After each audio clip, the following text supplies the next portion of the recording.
What is up, you guys? Today we're going to be doing a comprehensive review of Amazon's Kindle ColorSoft. Now, this recently came out like a couple of days ago. I actually paid extra to have it expedited shipped to my house so that I could get this review out sooner because this thing has been stirring up quite a lot of trouble. You guys, today is a very special day, and that is because it is Kindle ColorSoft release day, November 1st. I have been waiting for this for, God, 2 weeks now, 3 weeks now. I'm so excited. The box is cute. Okay, we're gonna do first impressions and we're gonna talk about some other things in a second, but first, let's do some unboxing, okay? I wanna be one of those like really cool girlies that have the aesthetic unboxing, you know? I'm sorry for the weird angle. We're not in my house. Well, we're at my home, but I don't have anything like professional, so this is what you get. Wait, I don't want to rip it. I feel like that's kind of illegal. Okay, here we go. That was smooth. I've already given their first thoughts on this, and it's not good, it's not bad. Dude. Okay, so the back like smile is metallic, which is, hold on.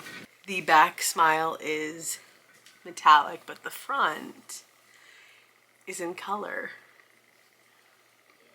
It looks so good. Wait. I didn't think it would look this good. Powered it up for the first time. Oh my God, look at that.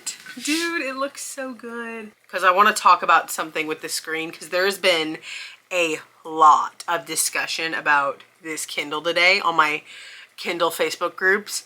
And I just want to talk about a couple things. Some things I think are shady, some things that I think are cool. We're going to get into it, but I'm going to set it up. I'm going to set it up real quick. All right, so I officially finished setting it up. I am going to use it tonight and tomorrow just to get a feel for it. And then we're going to talk about the drama and whether or not I would recommend this to you guys, actually, because I have a lot to say. There's a lot of layers to this new Kindle, so I'll hit you guys back tomorrow. One eternity later. I'm gonna be honest, I kind of felt bad for Amazon in the beginning because they literally cannot release a Kindle without peeing off an entire community of people. It's actually crazy. I remember when the Scribe came out, people were pressed about that. I remember when they got rid of the Oasis, people were pressed about that. It's just, they can't seem to catch a win. And for one of the biggest companies in the e-reader and digital reading space, you would think that they would get it right, but I don't think this is going to be another win for them. Now, I want to make it very clear before we begin this review that there are going to be two opinions that you are looking at. My personal opinion and the opinion of the general population and general public, because the jury's already out on this Kindle and it's not necessarily one that I agree with, but we'll get into that in a second. Now, Amazon's Kindle ColorSoft was their first ever colored e-reader that they have ever released. It was a really big deal. Everybody was super excited about it. I was super excited about it. And they are a little bit late to the game. Companies like Kobo and Box have already done this. But obviously, since Kindle is one of the biggest giants in the e-reading and digital reading space, a lot of people were really excited to see Amazon's take on a colored e-reader. But a lot of people have been left feeling unsatisfied. Now, before we get into the Kindle ColorSoft, I want to go ahead and walk you guys through the competition, so to speak. Now, the first and newest Kindle I'm going to be showing you is the Kindle Scribe. This one was unique, being that it was the first Amazon Kindle to feature a stylus and the notebook feature, allowing you to write notes and have them sent to your phone as a PDF. I personally love this Kindle as a student. I use it for note-taking and reading in class, if you ask me. Now, one of the drawbacks of the Kindle Scribe is the size. It is absolutely massive. It is about the same size as a college-ruled notebook, which is a really big gripe for a lot of people, and they received a lot of blowback about the size. I will say, personally, I love this, but again, I am a student, so my priorities are probably a little bit different than the rest of you.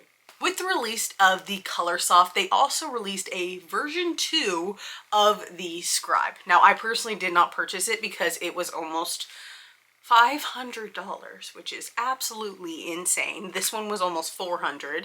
But if you guys want to see a review about that, just go ahead and drop a comment down below and I'll take one for the team. You know what? I'll take one for the team. But otherwise, they completely revamped this Scribe. They gave it a more sleek look. I believe they made it a little bit smaller, if I'm not mistaken. Overall, nothing revolutionary, but it's still worth mentioning that the ColorSoft was not the only Kindle to receive a makeover and an upgrade.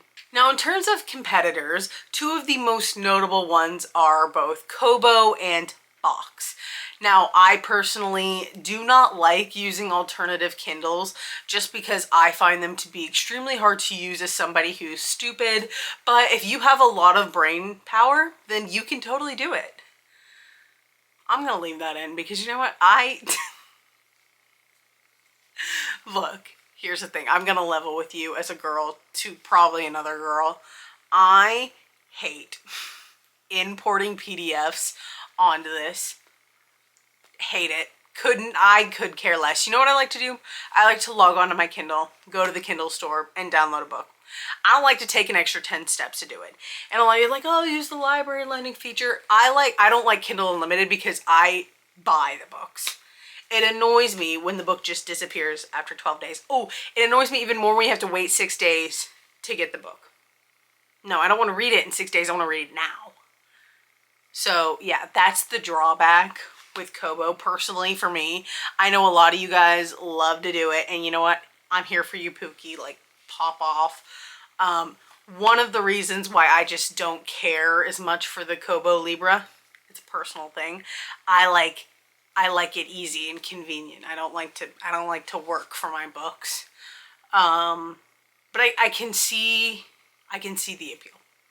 Yeah, if I had a couple more brain cells, I'd probably be able to do it, but sorry. I've been sniffing too much nail polish remover. It's just gotten to my head a little bit. Now, a couple of you may recognize this actual e-reader. It is the Kobo Color Libra. Now, I did a review on this a couple of months ago. It was my first introduction into the Kobo e-reader space. And while it definitely has some benefits, it also has a definite amount of drawbacks, but I want to use this Kindle today to compare to the ColorSoft because it is a colored e-reader. Now, if we're being technical, the amount of color that the Libra is able to display is multiple times more than the ColorSoft. And what I mean by that is the pixel amount. I don't even know how to make this sound smart. Okay, this has more colors. Okay, you know how you have like purple? All right. This has lavender, purple, periwinkle, like every shade of purple. This just has purple. Okay, this is like primary colors, and this is like every color. That is why they are different. I don't know how to put that in a more... I don't know how to put that in a more sciencey way. It's just this was meant to be more of a muted color, while the Kobo Libra was meant to be more of a pop in your face, pow wow kind of color. And there's nothing wrong with that. A lot of people like a lot of different things. You can up the warmth and brightness on this thing to make it look really vibrant. And I actually heard a lot of people complimenting the fact that while this does not have as many color possibilities as the Libra, it is up to par and if not better in some ways. A lot of people were really pleased by the shade range and the color possibilities of the ColorSoft, which I'm gonna go ahead and give them props for because technically it was supposed to be worse, but a lot of people like it more, so Amazon gets a win in that book. Now, aside from comparing the ColorSoft to its competitors, let's also look at some of its predecessors. Now, the Kindle Oasis is one of the most popular Kindles out there. Honestly, I don't think I've ever seen a booktalker that can't not rave about this thing, and I completely understand. I love this thing. I would die for this thing. This is my favorite Kindle to ever exist, and I really want to talk about the comparisons between these two because there are none. It's got buttons, no buttons, non-color, color. Battery life absolutely freaking sucks on this thing. Actually, fun fact, a week before I got my ColorSoft, the Oasis will no longer charge. That is one of the downsides to the Kindle Oasis, is that it has a really bad battery in it. So unless you get it completely refurbished, eventually your Kindle Oasis will stop charging and it's just gonna die naturally on its own. That is the natural order of things, which is really, really sad. Now the ColorSoft doesn't actually have that many capabilities when it comes to actually projecting color onto the screen. It is very limited and it's not very well known for its shade range possibilities, but a lot of people were very surprised by the colors that they were able to get on their ColorSoft.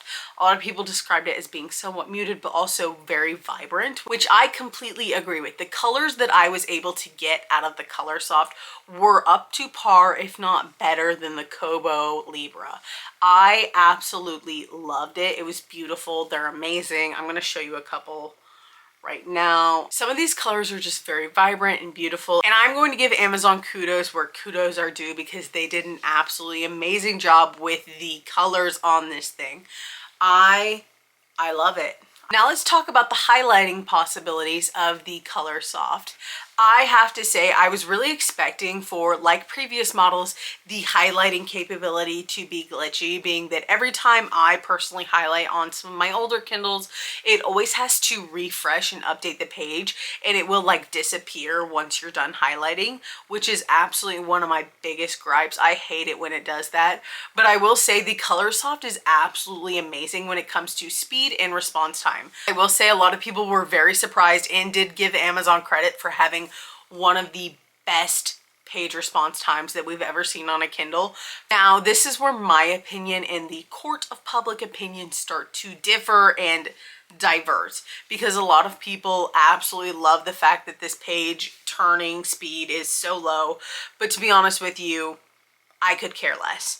The page is still gonna turn either way. I don't care if it's in 0.1 seconds or 0 seconds. Now, really long page load times upset me, but that's like 10 seconds. Okay, if it takes a second or not is stupid. Personally, for me, that's just my opinion. But a lot of people were very surprised by the page speed and they absolutely loved it, and it was one of the defining factors or features for them. So I felt like it was worth mentioning. The ColorSoft is not just targeting the brick and mortar readers, they are also targeting a completely new audience, and that is the graphic novel and manga readers. Now, these are the people that like to read picture books. That's just what I'm calling them. And for a good reason, because the ColorSoft absolutely outcompetes the Kobo Libra color in every way in this aspect, in my opinion. As somebody who has owned a Kobo Color Libra since it came out, I can say with absolute certainty, Amazon's ColorSoft outcompetes it in almost every single way when it comes to color and when it comes to color, adjustability, and just overall visual pleasure. I would rather read a graphic novel on this thing than the Kobo. And that's just my personal opinion, okay? You're allowed to have your own. Now we are going to talk about the big, hot topic for the ColorSoft. This was the thing that did in thousands of people. This is the thing that made thousands return this thing in less than a day. I mean, I'm in a couple of Kindle Facebook groups. I felt so old saying that. And let me tell you, they were not happy. The booktok girlies were upset. So disappointed. I know Kobo was so happy to see this downfall, and that is the fact that there is a slight yellow tint on the bottom of the ColorSoft. Now, I am not going to downplay or diminish the fact that the girly pops were upset about this, because you know what?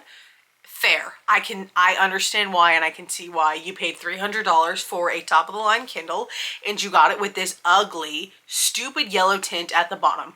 I am going to insert a clip, or try to insert a clip, or a couple of photos of the yellow tint. It is extremely hard to photograph on camera, but in person it is very apparent, I will say. You kind of have to see it. Now, my ColorSoft does have a slight yellow tint. It does. However, it doesn't bother me. It's also not as apparent as a lot of the other girly pops that I've been seeing. Like, some of them got some ugly yellow tints, but mine's not that bad. I don't really care. I love the ColorSoft personally, and this is where my opinion differs from the court of public opinion, and I will fully admit that. I'm gonna keep mine. Would I recommend the Kindle ColorSoft to any of you? Yes, yes I would. Now, personally, will you like it is going to be completely up to you after watching this review. Some of you are not gonna think that the $300 price tag is worth the small defects that it has, which is completely justifiable. In this economy, spending $300 on an e-reader is crazy, and spending $300 on a defective e-reader is even crazier. But there are some of you that love to read so much that this defect is not gonna define your reading experience on the ColorSoft, and you're gonna have an amazing time either way. So it just depends on you personally. I personally love the ColorSoft. I can see it becoming my everyday e-reader for the lifestyle that I live.